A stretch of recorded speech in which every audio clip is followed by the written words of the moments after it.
Good afternoon. Welcome to this evening's Commonwealth Club World Affairs program, part of our Good Lit series underwritten by the Bernard Osher Foundation.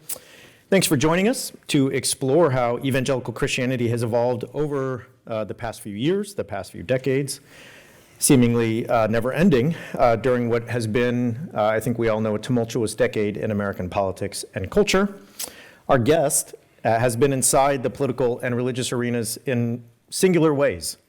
And Sarah's experiences as a reporter, as someone experiencing everything that we've all kind of watched play out over the last decade firsthand is unique and invaluable.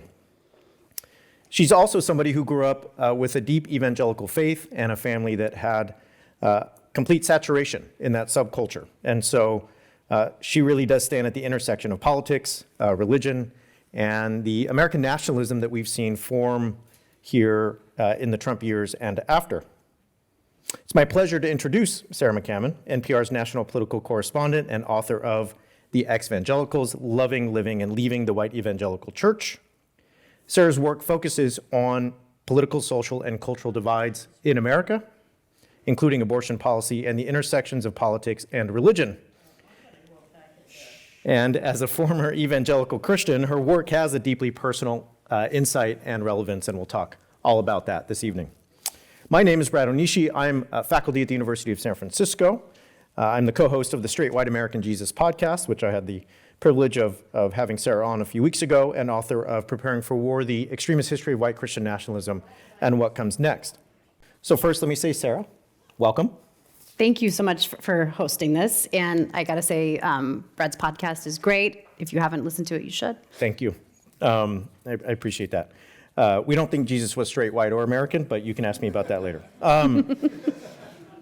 So first, I just want to ask you about this book. This is an intensely personal work. It's vulnerable, it's open, and yet it's so insightful. What spurred you to write such a personal work during years that are difficult on every front?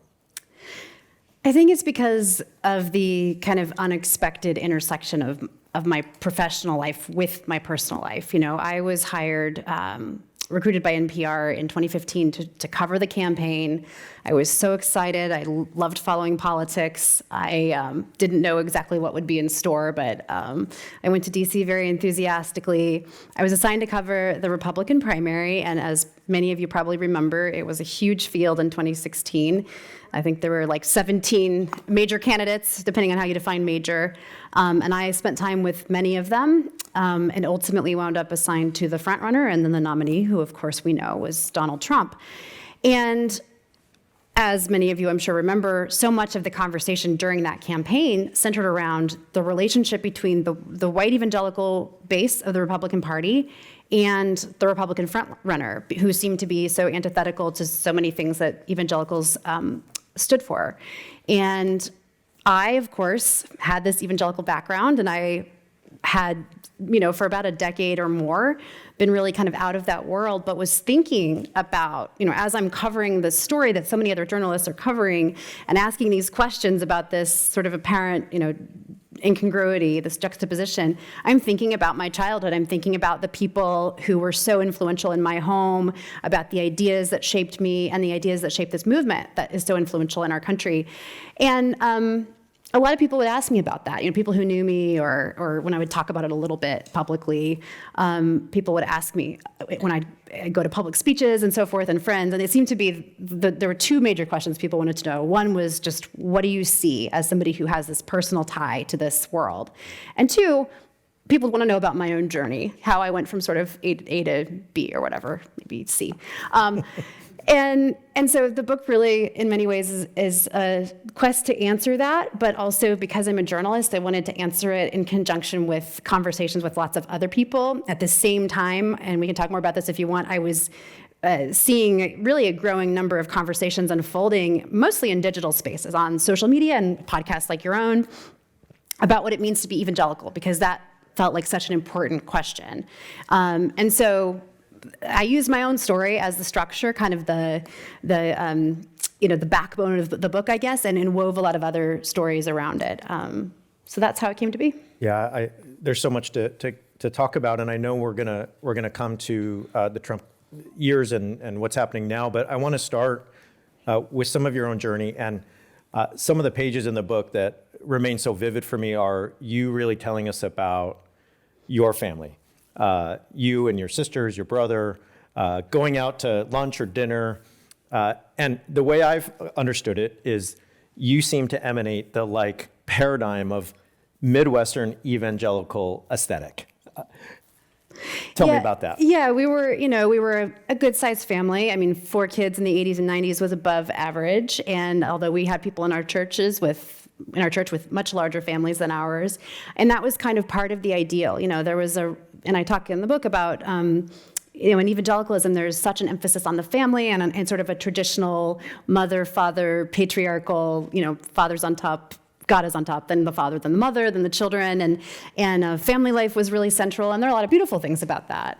But our family, one of the things we were told growing up is that everywhere we went, we should be a witness, and we should sort of reflect Jesus through, I guess, our demeanor, our behavior. The people were watching and would be observing us, and if they knew that we were Christians, or there was even this idea that maybe they would see us and see how happy we were and how well behaved we were, and want to know why, want to know what was our secret. I don't know if you grew up hearing things like this as well, but there's this idea that you had to sort of exude Yes. the love of Christ that would draw people to Jesus. And this was important because we needed to share our faith, we needed to evangelize, and so even just sort of the way we presented ourselves was kind of a low-key way of doing that.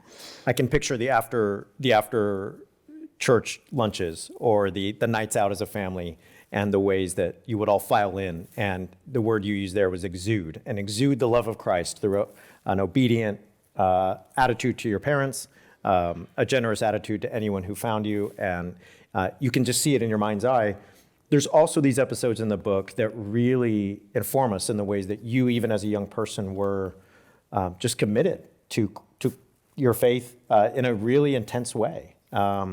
So I'm wondering if you want to share maybe one of those examples with us or several. Yeah, I mean, one of the things I talk about is this really literal belief in fire and brimstone hell, which was something that I was raised with and many of us were, and the idea that we needed to share the gospel, as we called it, we needed to share our faith with other people so that we could help them be saved from that, that God was waiting to punish everyone if they didn't know and if they didn't follow Jesus. And so in the same way that we were supposed to sort of conduct ourselves in a way that we thought would draw people to our faith, we were supposed to overtly share our faith whenever we had the opportunity. And so one of the things I talk about too is the fact that there weren't a lot of opportunities to do that because most of my world was kind of an evangelical bubble, as you might call it. So here's a short passage. It's difficult to save a world you're taught to fear and are carefully sheltered from. In my early years, my own world revolved around our church. On a sprawling campus, a short drive over the Kansas state line into the suburbs, and the K-12 school I began attending at age 5, which met in classrooms inside red brick buildings of a small fundamentalist Bible church in Kansas City, Missouri. Aside from my father's family, I didn't know anyone who didn't know Jesus. Our mission field, as we called it, was limited, so every sustained interaction with a potential non-believer felt a little guilty, like a shirked obligation, if I stayed silent.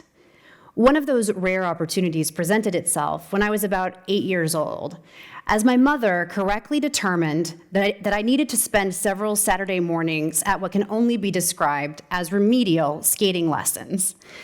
At least once a year, my school rented out a rink for a party where we skated to praise and worship songs. Some of the girls would show up with their own beautiful skates from home in pink or white leather and seemingly fly around the rink. And I, in my rented brown skates, would cling to the metal bar, scooting a few steps at a time around the circle and often falling. So my mom found a class where an instructor patiently showed us how to maneuver our skates to slow down and speed up and how to use toe stoppers to brake. I didn't know any of the other kids, but I understood that most of them went to public school. There was one girl about my age that I especially liked. She was friendly and chatty and almost as awkward in the rink. We'd stumble through our lessons together, then talk while we unlaced our skates and put on our sneakers to go home. One week, an unwelcome thought entered my mind. What if God wants me to witness to her? My stomach tightened. What if I'm the only person in her life who can tell her? What if she dies without Jesus because of me? I couldn't shake the sense of obligation. The last week of class came, and all I could think about was what to say to her. As we took off our skates and put on our shoes for the last time, I couldn't bring myself to start with the opening line we'd heard in so many sermons. If you died tonight, do you know where you would go? It felt like a little much for Skateland.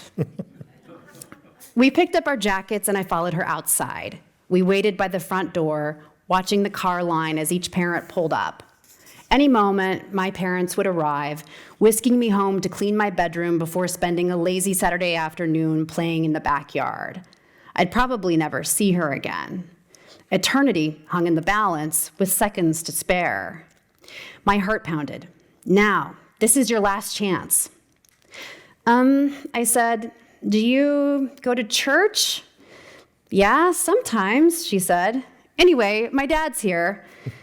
And that was that. No big sign from God, no literal come to Jesus moment. Only me, my skates, and an awkward gesture toward heaven. I wouldn't try to make another one for a long time. I tried. Yeah, it's a really good try. I mean, it's a really good try. You did make it out of that evangelical bubble, and you did so in a way that is actually pretty unique. Some folks rebel by listening to non-Christian music or hanging out with non-Christian friends. You became a Senate page in Washington, D.C. What did you discover in D.C. that broke open your world in ways that are still resounding for you? Yeah, and I have to say that was that was something my parents supported, and I am really grateful that they did. It definitely exposed me to a larger world in a way I'd never experienced before. I had been in private Christian school from preschool all the way through until this was my junior year of high school, and went away for a whole semester, lived in a dorm with other kids from all over the country. And we had, just about every significant religious group you can think of. I had a Catholic and Episcopalian and Mormon and nothing at all and various mainline Protestants. And I had a friend who was Muslim. And most of those, probably the way I was raised, were at least questionable. We thought, as I described in the book, we thought that, even mainline Protestantism, Catholicism, they were kind of questionable about whether or not people were truly saved, truly had the right theology and a fervent enough belief in Jesus, which I know blows people's minds who don't know about evangelicalism, but this is true. But for my friend who was Muslim, that was clearly outside of the Christian faith. And we had, I relate in the book, we had a long conversation one day just sitting on the Senate rostrum, the steps. If you watch on C-SPAN, there are those steps on each side, and the kids in blue suits, those were us. And we would sit there for hours because despite the excitement you might see on C-SPAN occasionally, there's a lot of dead air, a lot of nothing happening at all. And we would sit and wait for things to happen and just talk. And my friend Sina and I got to know each other. I learned that he was the son of Iranian immigrants who had, fled in the 1970s and had to completely start over. And I got to talking about my background. And I don't remember exactly how it came up, but at one point he just asked me straight up, do you think that because I'm a Muslim, I'm going to hell? And it was it's this moment that has stuck with me ever since, because it was this moment where he just very gently, I don't think he was even trying to call me out, he just wanted to know, what do you really believe? And I had to ask myself that question. And I think for a lot of ex-evangelicals that I talked to, there were lots of moments like that. Little things that would happen, things you would observe, things you'd experience, people you'd meet, that would kind of make you go, is this really who I am? Is this really how I want to be in the world? Was that semester the beginning of your journey to becoming an ex-evangelical?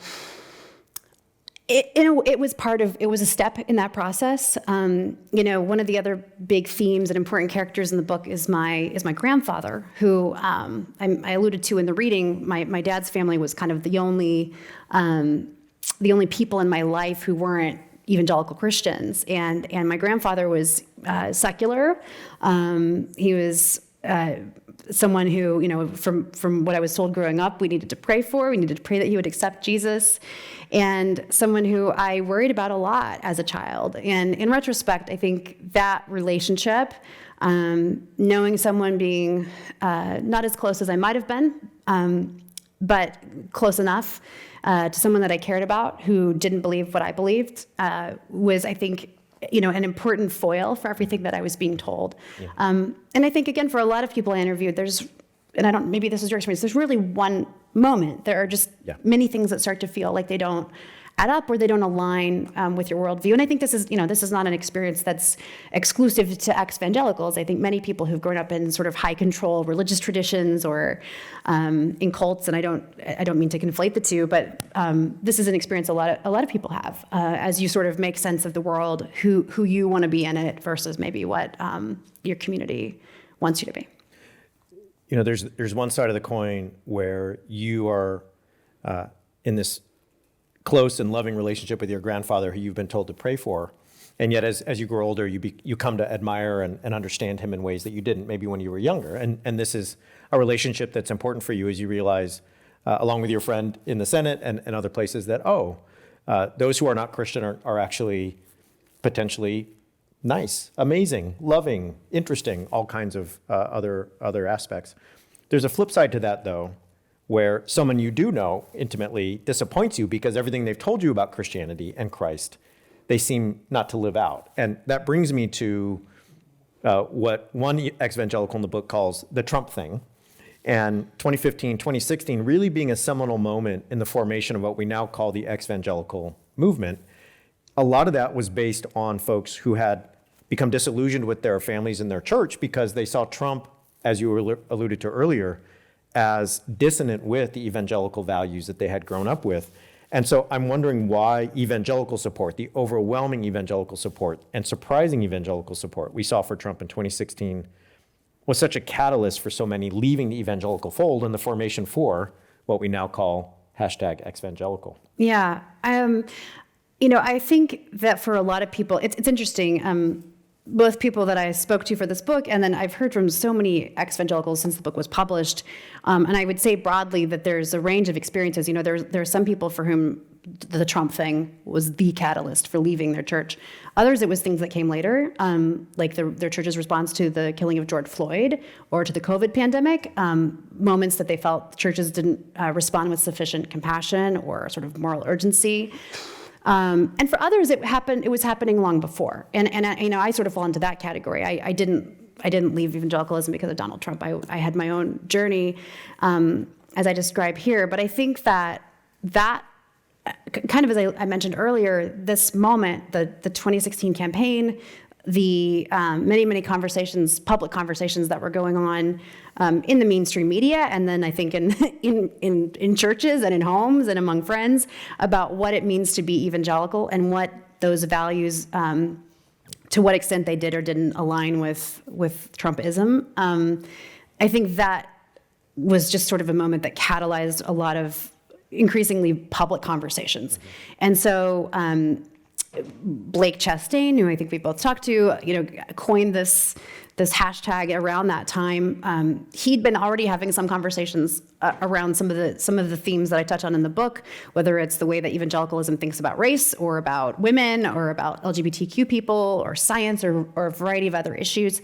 But that moment, I think, was just, again, it was a clarifying moment for a lot of people. And, from there, I think there's just been what looks to me like kind of an onslaught of Facebook groups, hashtags, TikTok influencers, life coaches. I mean, there's a whole, like any movement, there's a range, there's a spectrum of people doing different things. And, but I think it's been a moment of self-reflection for a lot of people. Yeah.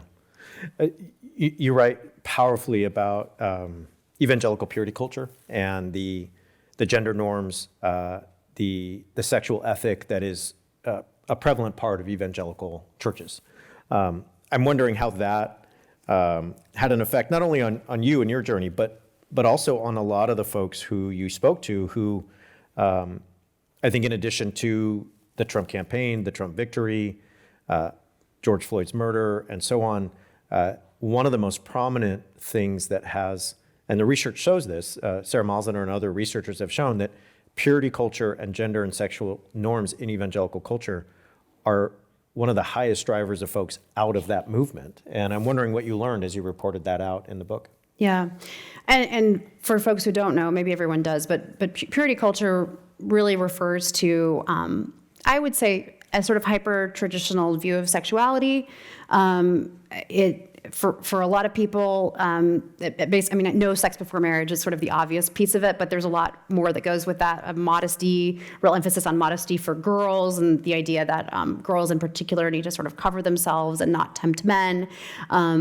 There's a spectrum with anything, but one of the most prominent voices in evangelical purity culture in the 1990s, Joshua Harris, who I refer to in the book as well, wrote a book that sold, I think, a couple million copies at least. It was a bestseller. It was on the lips of every teenager at the time, called I Kissed Dating Goodbye. And it sort of took this almost 1950s, sexual ethic even further and essentially advocated no dating, which, again, if you're not from the evangelical world, it's sort of hard to get your head around. But the idea was that you should sort of wait for God to lead you to the right person and pursue what was called courtship. And this is an idea that had kind of existed in a little bit more on the fringes of more of sort of fundamentalist Christian culture, but Joshua Harris, in many ways, I would argue, mainstreamed it and put a sort of familiar gloss on it. And there was a whole, it's called purity culture, and that's a word that I think I've heard used in about the last 10 years, which, like evangelical, puts a label on something that has existed for a long time. But it's called that because there was a whole culture. There were girls mostly, and some boys got purity rings. I got one from my dad. You promise not to have sex until you're married, and people would sign pledges. And there was a whole... It's not like saving sex for marriage was a new idea, but there was a culture built around it. And Purity balls. Purity balls with girls and their dads. I never went to one of those, but they were a thing. And so there was, one of the things I talk about is just how much shame and guilt people felt, if they violated any of that, or how much fear they may have felt in not wanting to cross a line. And for a lot of people, there's... different people have different experiences, of course, but for some people that meant really not knowing who they were until they were much older, or being so afraid of sinning that they were afraid to date and maybe put off romantic connections until much later in life than they would want to. But I think for a lot of people, when 2016 rolled around and suddenly the person that was being supported by so many evangelical leaders had this history of, allegations at the time of sexual assault, multiple marriages, all of these things that didn't align with evangelical values. I know a lot of people were remembering, and I was remembering, the 1990s. At the same time that I was a Senate page, was the moment of the Clinton-Lewinsky scandal, which I was very much aware of. I think we all were, who were following the news at the time. And, I remembered very well how evangelical leaders responded to Bill Clinton's moral failures. Many of us did, and I think it was hard to miss the difference with which evangelical leaders, many of the same people or their children, responded to Trump's moral failings. And I think particularly for women, a couple of women I think I mentioned in the book, and certainly friends privately expressed to me, how is it that we were told all of our adolescence to be pure, and now the same movement that said, don't you dare cross those lines is accepting and tolerating this? And I think for a lot of people that was really painful, surprising, but also painful and disillusioning. Yeah. Yeah, there's so much there.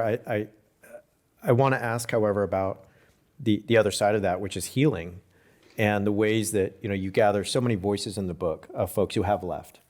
And it strikes me that because we live in an internet age where we can gather in Facebook groups, we can gather around hashtags, this is one of the moments where those who left the fold were able to actually gather with others who had been relegated to exile. And I'm wondering what kind of healing you think is possible in telling the stories of the ex-evangelicals you spoke to, and simply the act of gathering together to figure out what happened and what's next. Yeah, I think that's one of the really great things that Blake Chastain did by creating this word, which it says a lot, but it also is very simple, right? It just tells you that a person came from the evangelical movement and is no longer in it. Now, what that looks like for each person is different, and I intentionally talk to people who are on a spectrum. There's some people who end up, still very Christian, but in a different way, and others who are very proudly atheists, and others who are kind of unsure. And some people convert to other faiths. I mean, people go lots of different places, but there is a sort of shared, I think, experience and culture and background. When you've grown up evangelical, there's a certain mindset, there's a language, there's a whole host of, books, magazines, leaders that we all grew up hearing from that shaped our lives. And so I think to be able to have a word for it, and then to find other people who have shared that experience has been really powerful for a lot of people. And one of the ways that I found people for the book was just I joined a lot of these groups, Facebook groups and so forth, and I was interested personally because I resonated with a lot of it, and sometimes I would just reach out to people who were having, often really difficult conversations, like how do I deal with family members who don't understand the journey that I'm on, or how do I make sense of my politics now, or how do I think about, people, I think needing the space too to say, I don't know about this or that, which outside of that world you might be, maybe people on the left would judge you for having to have a process of working through it, and people on the right would be freaked out, or your Christian friends would be freaked out that you were even questioning. And so to have that space that was kind of a mushy middle to sort through all of this stuff that had been so entrenched, I think for a lot of people has been really powerful. And one of the things that I tried to ask folks as I talked to them was kind of where they find, beyond just internet spaces, where they find that sense of community and belonging if they're not part of an evangelical community anymore. And it does look really different for different people. But it's really, I think there is a sense of healing for a lot of people just in being able to have the conversation and hear another person say, like, yeah, I know exactly what you're going through. It strikes me that there's probably folks here tonight and folks watching from home who are thinking, well, I grew up Catholic. We went to Mass on Sundays and then we went home. Or I grew up in a religious tradition that my family practiced in a sort of formal or informal way. When I decided I wasn't going to do that anymore, it didn't strike me that I would need to find a community or to work through that for the next 2 decades.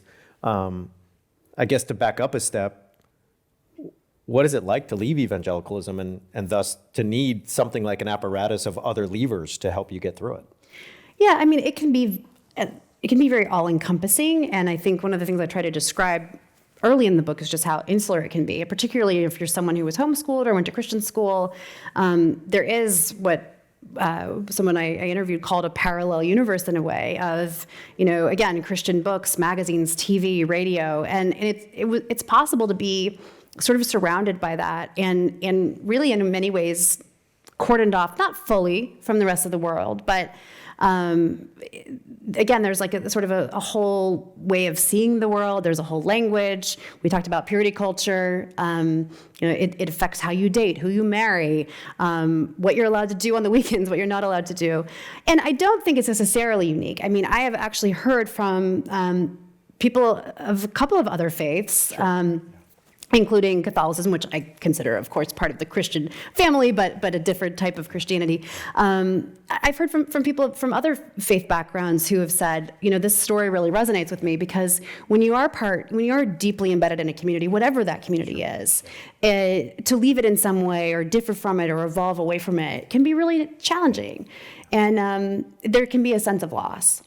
Yeah, I didn't mean to imply. I'm thinking of. It's a great question. I'm glad you asked it. No, well, I'm thinking of my wife, who's going to be embarrassed that I mentioned her. But she grew up Catholic, but they went to Mass on Sundays. But she didn't live in a parallel universe. When she was outside of Mass, she was in the world in a way that would have been drastically different than the closed cosmos that you grew up in. And so I think as she grew older and her Catholic faith changed and waned, there wasn't a sense that her entire social and familial and religious life had been transformed. There was a kind of gradual transformation, but there wasn't a need to go from one universe to another and learn how to exist as a citizen in this new place in a way that I think many evangelicals obviously experience, but also folks, as you say, from other traditions. And I think those experiences are kind of hard to explain. I mean, there's so many folks in your book who report out, hey, I was 26 the first time I went on a date. What are you supposed to tell your date? You know, you're getting to know each other and like, actually, this is the first time I've ever done this, and I'm 28 years old. Or, you know, the first time I did a lot of things because I had never existed as a citizen Right. in this other universe that I'd been told about but never allowed to visit. Or I think of the woman I quoted in my chapter on science who'd been, raised like I was with young Earth creationism and believed that, because Eve was made from Adam's rib, that I guess that women really had one more rib, right? With that, or the other way around, men had one more rib. Yeah. And she was in a nursing class. The first time she realized that wasn't true, she was looking at the male and female skeletons and it's like, oh, they have the same number of ribs. And she said she felt, it's kind of funny, but she felt humiliated that she didn't know. And so I think there can be a lot of moments like that. And as much as there are parallels with other faith traditions, I mean, I think there's more of a category for something like cafeteria Catholic than like cafeteria evangelical. And we could go on a whole tangent about this if you want to, but I mean, my short version of what I think about that is, I think traditions that are very focused on ritual, liturgy, sacrament, you're initiated through a specific ritual, are different in some ways. Evangelicalism is very focused on the heart. Yep. Do you have a relationship with Jesus? What are you feeling today? Are you feeling the joy of the Lord? And so if you don't have, a lot of the ritual and the structure is sort of ripped away. And so there's just this emotion, and not that they're, of course, evangelicals have in a way their own rituals, but not in the same way as, say, Catholics or mainline Protestants or even some other traditions. And so I think that is a little bit of a difference too, because there's not sort of that infrastructure of a ritual you can just do to be part of the community. It's about what you feel, what you believe, what you think. There's a real sense of perpetual anxiety because you're wondering, am I on a moment-by-moment basis committed to the Lord, right? And if I am, that's good, but it means I probably should witness to the girl at skate class because she needs to know too. I mean, what you described there is if one is initiated by way of ritual, by catechism, once you're part of the family, you're often part of the family, even if you're not doing great as part of the family at times. As evangelicals, the approach is often a matter of moment by moment, second by second commitment to God and making sure that's right. And that creates a real sense of anxiety and concern.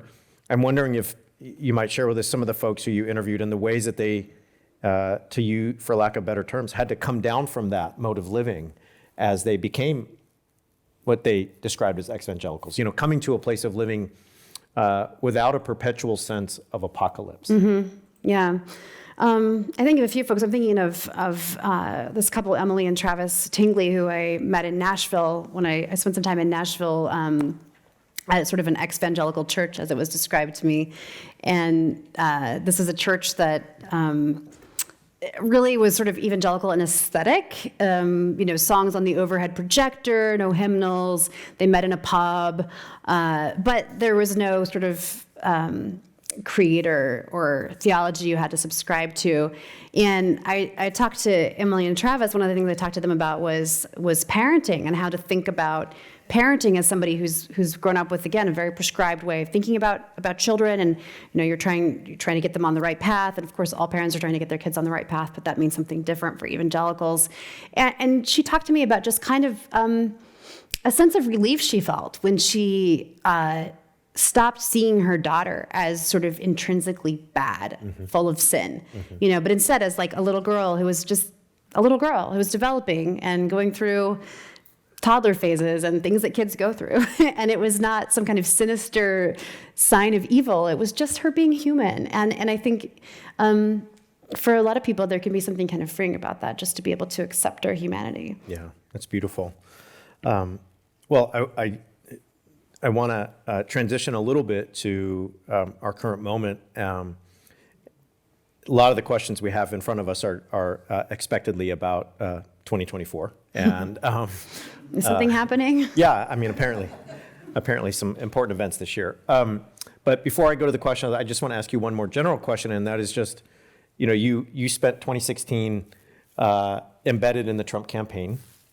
You spent the last decade or so covering national politics, But you've done so, as we've talked about tonight, as somebody who grew up as an evangelical, who's now written this wonderful work about being an ex-evangelical and included so many voices from that movement. What does all of that together tell you about how evangelicals and ex-evangelicals are going to play into the 2024 election? I think the short answer is much like they did in 2016 and 2020, I guess. So I was just looking at a poll today from the Pew Research Center that said that it was from the end of April, so not too long ago, that at that time, if the vote were to happen that day, 81% of white evangelicals said they would vote for Trump, which happens to be almost exactly the number that voted for him in 2016 and pretty similar to 2020 as well. And I think, for me, one of the interesting things about that is there was so much sort of hand-wringing during the 2016 primary that I covered about, will evangelicals support Trump and why and how are they making sense of this? And we heard a lot about the idea that it was a binary choice. People would tell me I have to choose between Hillary Clinton and Donald Trump, and I don't agree with Hillary Clinton, so I don't like Donald Trump that much, but I got to vote for him. Fast forward to 2024, I also covered the Republican primary, and once again, there were quite a few candidates, as you probably recall. And again, evangelicals in most states where there was still a pool of candidates, the early states overwhelmingly voted for Trump, at least a plurality. And so I think even when it's not a binary choice, evangelicals, by and large, support Trump, and there are a lot of reasons for that we can talk about more if you want to. But I think the short answer is that he, in many ways, represents the kind of pushback against, and I know you talk about this all the time, against sort of the cultural change that a lot of white evangelicals are concerned about. That's been happening ever since the 1960s, the sexual revolution, and so forth. It's an increasingly diverse country. It's a decreasingly religious country. Sexual mores have changed, et cetera, et cetera. And they see Trump as someone who can sort of stand up against this cultural tide that doesn't seem to be going their direction. So I have to ask the question. It's papered throughout the questions that I've received from the audience. I'm sure it's one you've been asked a million times, but we should just ask it now, and then we'll go to some more detailed questions. But Trump's now been convicted of 34 felonies. He's an adjudicated sexual assaulter. He's somebody whose organization has been shown to be fraudulent. Multiple marriages, a whole trial based on his sexual encounters with a sex worker while married to his third wife. How is it that those who taught you and me that sexual purity, that values, that integrity were of the utmost importance for not only an individual and their soul, but for a nation and its destiny, see Donald Trump as the chosen one in God's eyes? I think, again, it goes back to stemming the tide of something, sort of seeing the bigger picture and seeing Trump as someone who can stand up against a cultural tide that evangelicals don't like. I think, most evangelicals that I've talked to, if you press them on this, will say something like, I wish he wouldn't talk the way he talks, or I don't know where his heart is, or that happened a long time ago. I think maybe he's found God now. I mean, you hear a variety of answers, but you never hear anybody say like, oh, it's fine. It's okay that he behaved this way. No, I've never heard anyone say that. But there's sort of, there are a number of different ways of sort of making sense of it. And, I think quite famously, evangelical leaders have said things like, God uses fallen people, God uses broken vessels. And, fundamentally, I was just at a Trump rally in Las Vegas about a week ago, and I didn't ask necessarily the religious question, but in general, a lot of Trump supporters, whatever they think about his character, they see all of these trials and these legal processes as, a weaponization of a political weaponization of the criminal justice system. And so I think the focus is more on, again, the idea that there are larger forces at work that Trump is pushing back against, and any effort to defeat him is part of that in many people's minds. My experience as an evangelical in the 90s and the 2000s was that every time we saw those cultural tides get higher and higher up the shore, we interpreted that as an attack on Christianity, that there was a victimization of those who loved God and who loved America. I'm wondering if you see that in whether it's personal or professional encounters with evangelicals today. The more Trump is persecuted for his crimes or for anything else, the more he is seen as an instrument of God who is facing the challenges of a nation that has fallen and Satan who is after him, rather than actual wrongdoing. I think that's true. I mean, whether or not they, again, see him as specifically individually saved or right with God, it's kind of not the question. And, it's sort of a triage of priorities. And so, again, fighting back against the depravity in the culture is more important than one particular person's character. And, you also hear a lot of sort of whataboutism, this idea that, well, most politicians are corrupt, most politicians have done something wrong, who hasn't? And so, I don't see the criminal trials or the criminal charges or even the nature of some of them as being particularly compelling or concerning for people if they're already aligned with Trump's policies.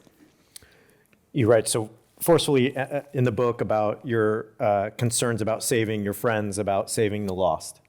And so there's an irony here in the question I'm about to ask, but can white evangelicals be saved? And can they be saved from white nationalism, from a craven desire for power, from so many of the vices it seems that they have been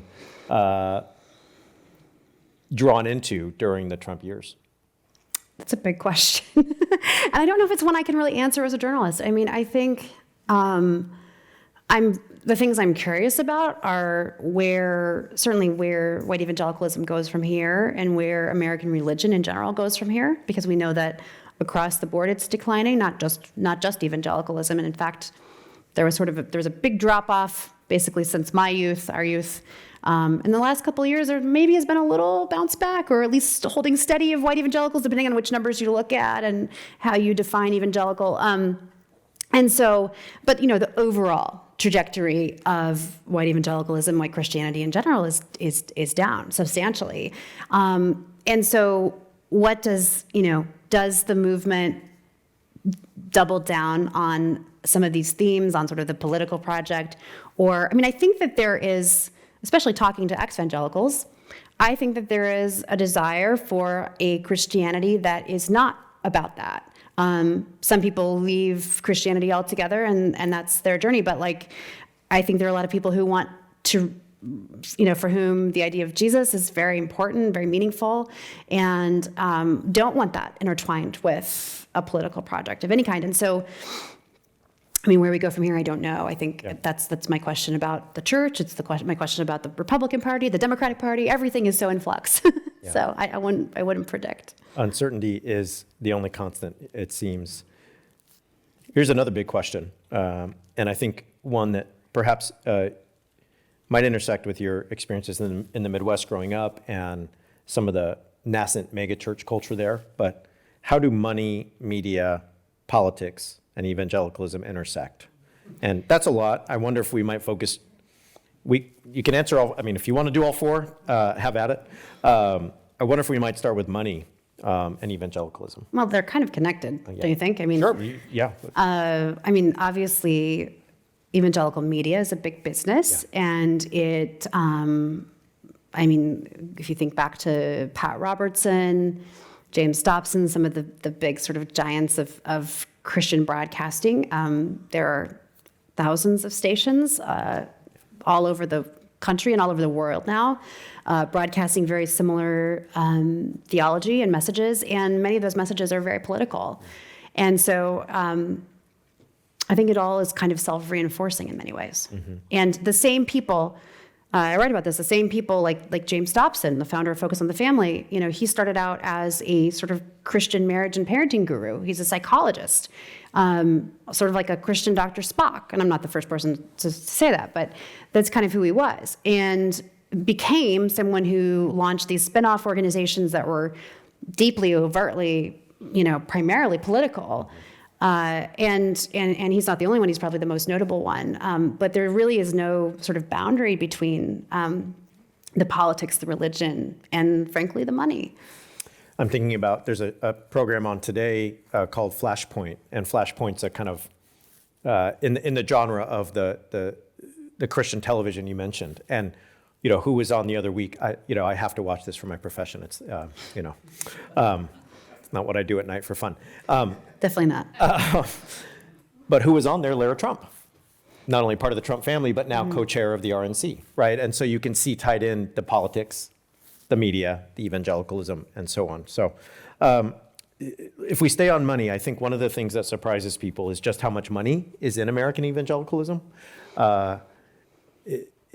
Would you be able to talk about that in ways that, whether it's evangelicals as big political donors or evangelical churches and figures as people who are able to be the locus of enormous wealth and donations?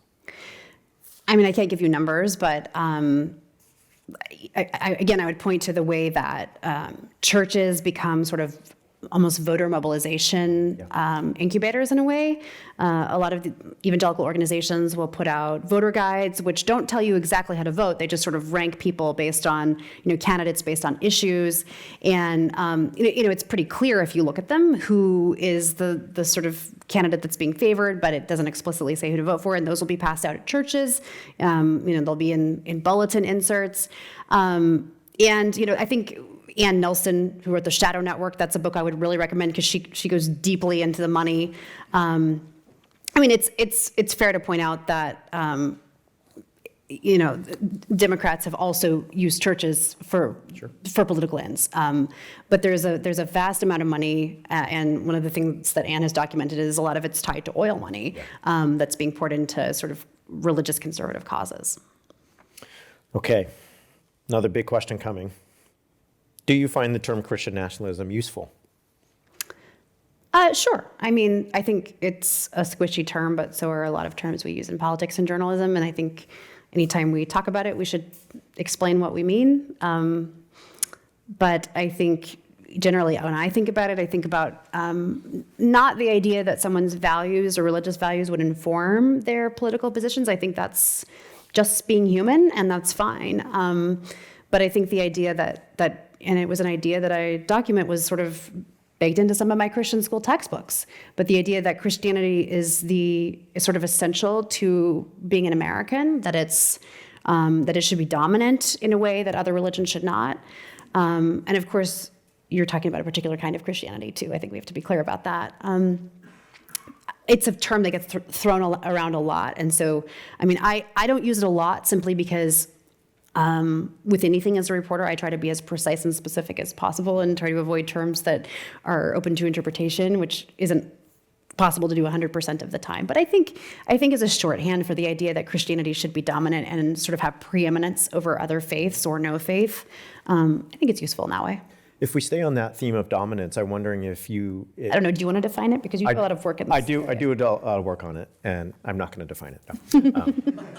I'd be happy to talk about that later, but yeah, that's fine. This evening's about you, not me. But I want to stay on that theme of dominance because I'm wondering if, again, Sarah, you have such a singular view on these things, not only in the way you grew up, but again, you were there at the infamous Trump rallies of 2016, the ones that were so shocking to many of us, to hear the press called the enemy of the people, to see the vitriol, the grievance, the bloodlust just burst onto America's political scene.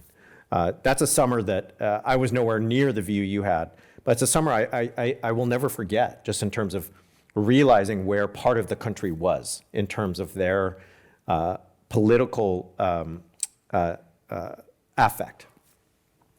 Does it feel to you like there's been a shift from the time we were teenagers in the 90s and the early 2000s of a Christianity that was in fear of losing its preeminence, but working to be persuasive, to a Christianity that now has given up on persuasion and is now in the business of domination?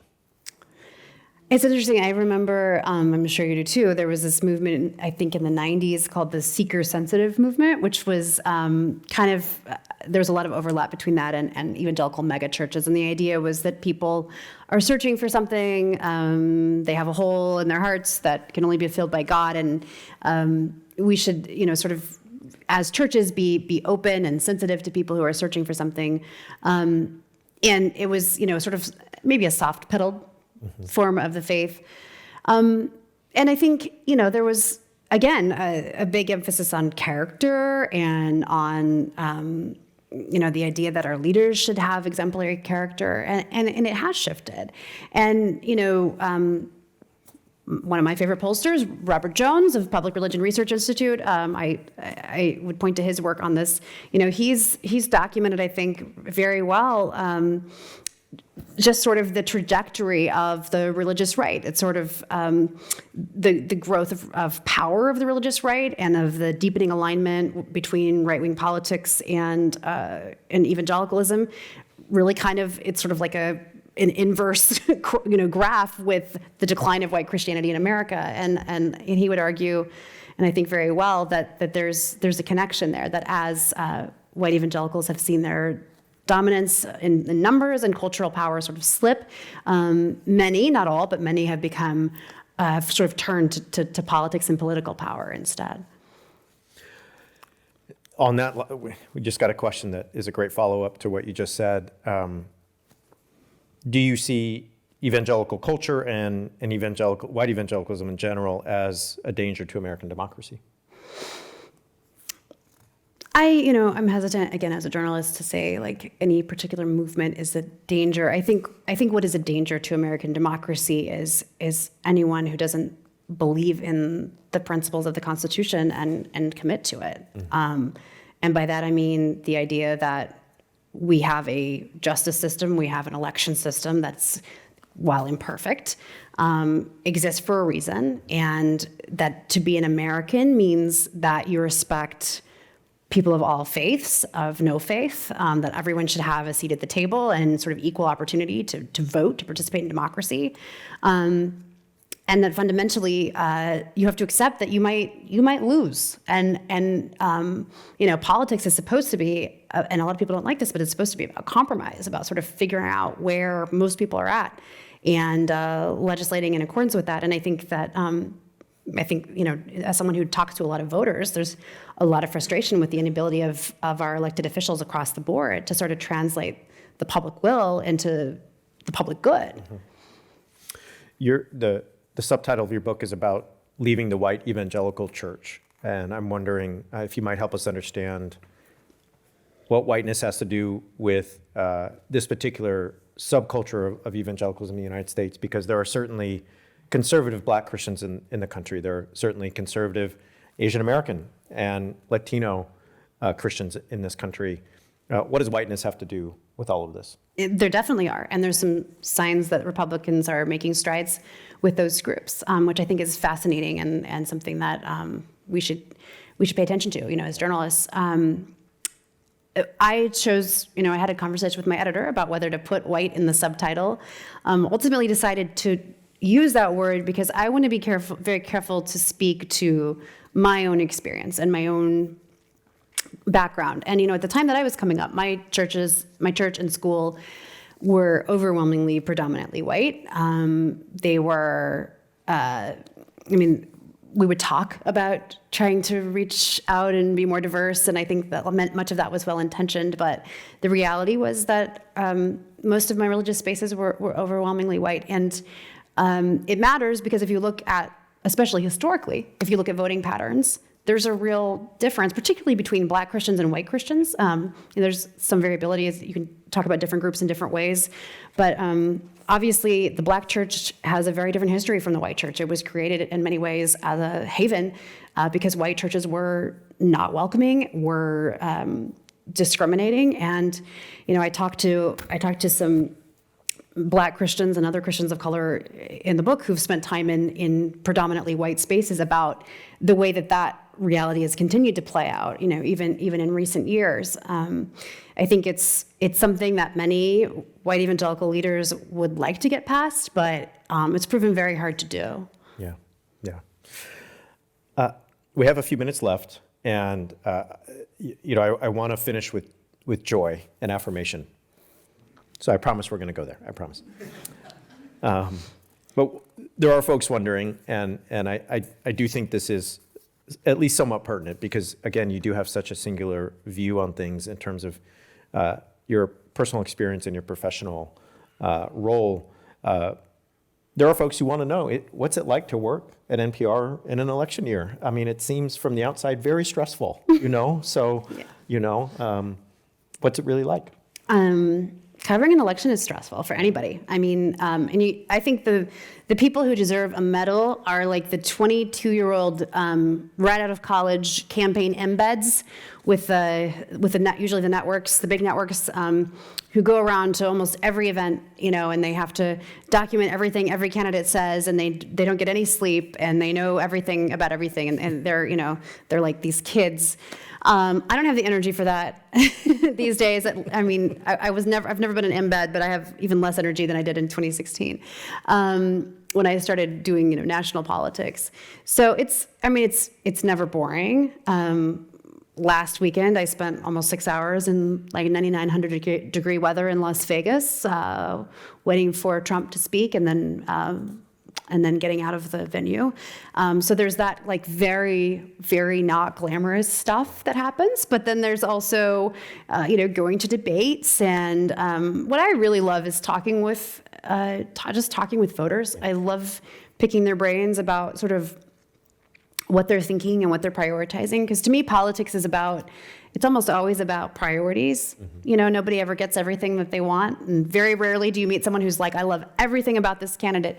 But I'm always fascinated by how people sort of weigh competing concerns. And the last 8 years have given us lots of opportunities to talk about those things. So that's what I love about it. But yeah, I will be very happy when we're past the next election. Take a nice break. Just to follow up on that, and then I do promise we'll go to joy and laughter. Loving, living, and laughing. Live, laugh, love. Yeah, live, laugh, love. Sorry, I got it wrong. No. You spent time not only covering the Trump campaign in 2016, but you spent time at NPR as the person who covered abortion nationally. So you seem to be drawn to very light and easy kind of assignments and tasks. We now live in a post-Roe world. We live in a world where the largest Protestant denomination in the country, the Southern Baptist Convention, just voted to condemn IVF this past week. That falls in the wake of the Alabama Supreme Court decision. I'm wondering, as you do travel the country and you do talk to the voters you just spoke of, what's the mood among evangelicals surrounding those issues, and what's the mood with everyone else surrounding those issues? Yeah, the Southern Baptist Convention vote is really interesting because polling suggests that most evangelicals overwhelmingly support IVF. Yeah. And I don't know if that is because there's been less conversation about it, and so maybe people have maybe less hardened views, or maybe even just less information. I mean, it's, the science behind it, if you've never thought about it, is pretty complex, and a lot of people have never thought about it because they've never had a reason to. And for those who have thought about it, it's usually because they've had a painful struggle with infertility and have wanted to have a child. And so, the feeling about IVF has been very different than about abortion, even though I think that the issue that ties those two together is the question of when does life begin, and should embryos have rights, and that sort of thing. One thing I'll be curious to see is if those numbers specifically from evangelical voters shift as this issue of IVF enters the public discussion more and more. Yeah. I think the last poll said that 83% of evangelicals support IVF, and yet here we have the second largest Christian denomination aside from the Catholic Church in the country condemning it. So there's a reckoning coming, and we'll just see what happens? And the politics of it are really interesting because, Republicans are already, I think, concerned about backlash to the Dobbs decision, which we've seen to some extent in the past couple of elections. Something like IVF, if states really start restricting it, it's hard to imagine there's not going to be a backlash to that. And so we have seen, we saw Alabama lawmakers rush to pass a law to try to preserve access after that court decision you mentioned. We've seen, Nikki Haley, who ran for the Republican nomination, very clearly state her support for it. She reiterated that recently, and even Donald Trump and so forth. And so I think it's very clear that Republicans see the political liability there, but when you've been messaging for decades that life begins at conception, that human life begins at essentially fertilization, and that to destroy a human life is murder, I mean, this IVF conversation is a really complicated one for Republican politics. I wrote about this about 2 months ago for a major outlet, and I have never gotten more death threats in my inbox. Wow. Than when I wrote about life beginning in conception. Wow. And it showed me, everything that I think you see firsthand, which is people are truly invested in this issue one way or the other. With that said, it's time for joy. So one person writes about being so moved about your depiction of your grandfather in the book, and just wondering if you want to talk about the ways that your grandfather's life, his identity, his love for you, and your relationship with him has had a profound effect on you in the ensuing decades. Yeah, well, if you haven't read the book, I won't give away too much, but I think I can say, because I've said it in lots of interviews, what I did know about my grandpa, what I knew about him from a young age was that he was not saved, that we needed to pray for his salvation. I didn't really know much about what he actually believed or why, and I definitely didn't know that he had come out as a gay man in his 60s after my grandmother passed away far too young. And so he had this whole second chapter of his life as an out gay man starting in the mid-'80s, which, was a difficult time to come out, especially for somebody, I think, who was already at that stage of life. But that reality about him, as I describe in the book, it heightened the tension with my family because of my parents' beliefs about that. But it also, for me, was sort of a window, again, into something different, it forced me to think about difference and about what I really believed. And I'm really grateful that I had many, many years with him. He lived a really beautiful, long life, and I go into some of our correspondence as I got older in the book. And I'm really grateful I was able to get to know him, know more about his journey and his own reflections on the meaning of life and spirituality, which were actually much more complex and profound than I think I expected. Yeah, it's beautiful. Last question. You've had a long journey as an evangelical. It's been a decades-long kind of voyage. You talk in the book. Your subtitle is, living, laughing, and leaving the evangelical. Loving, living, and leaving. I know it's a lot. I know, and I know. I told myself I was going to mess it up, and I did. It's all good. So I apologize to you and to everyone else. You're good. You're good. My question is really, what are the things that make you love and laugh as somebody who's had such a long but fascinating, interesting, and really full journey? Yeah. There are many things actually from my childhood that I still love. I'm really grateful for the sort of spiritual language that growing up in the church gave me, for the stories and the songs and the metaphors and even the knowledge of the Bible, which is such an important book, in Western culture. But are you asking me what gives me joy now? Well, for those of us who grew up in this culture, what you're told is if you leave, you'll never love or laugh again. Life will be absolutely terrible.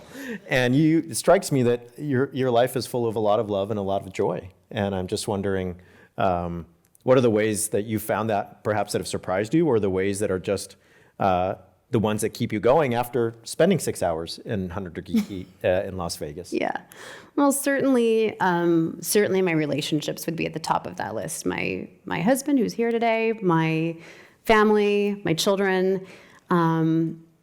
much like Emily, who I mentioned with parenting, I feel like not having to force my children into a little box, but being able to sort of figure out who they are, and of course try to guide them and try to help them be good people. And I talk to them about, my own spiritual questions, concerns. I talk to them about how I was raised, but I approach it differently. That brings me a lot of joy. Just seeing who they've become brings me a lot of joy. And also feeling, like I can sort of be open to the world and to people and not have to filter through this lens of, do you measure up? Do you align with, the right beliefs? But to be able to sort of, I still am a spiritual person, and I still believe in God. I mean, I can't prove it, but I don't really need anyone else to, but I do. And I feel like in some ways I take joy in and embrace God's creation, as I would call it, in a richer way, because I feel more open to whatever, whoever and whatever I encounter, if that makes sense. No, such a wonderful way to finish. Thank you for all of your insight, for all of your wisdom. It's all the time we have today. Want to thank Sarah McCammon for being with us, for giving us just a little glimpse of the insight that you've put into this book. So want to thank all of you, our audience, who are here with us in person. Those of you who are online, you can get a copy of Sarah's book, and I'm going to get it right this time, The Ex-Evangelicals Loving, Living, and Leaving the White Evangelical Church. Here, you can get it at your local bookstore. You can get it anywhere you look. Sarah's going to be sticking around to sign books and talk with folks. So if you're interested in that, please hang out for a minute. If you're interested in a deeper dive on this topic, there is a podcast called Straight White American Jesus. We do that 3 times a week. We talk to people like Sarah McCammon and others about all of these issues. If you'd like to engage in future programs here at the Commonwealth Club, Commonwealth Club World Affairs, please visit the website, www.commonwealthclub.org. Let's first thank Sarah for joining us this evening. Thank you. Want to thank all of you. We look forward to seeing you again, and that'll conclude our program for tonight. Thank you.